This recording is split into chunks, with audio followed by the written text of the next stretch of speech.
To remove the battery, start by turning the robot upside down. Use a screwdriver to remove the edge sweeping brush. Loosen the 5 screws that secure the bottom cover.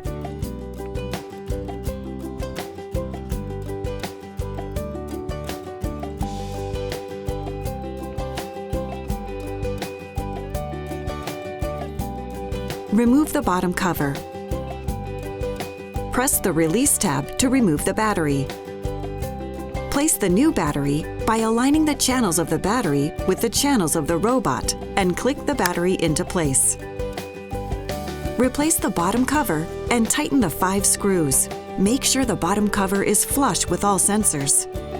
Replace the edge sweeping brush and tighten the screw. To finish, place the robot on the home base charging station to wake up the robot.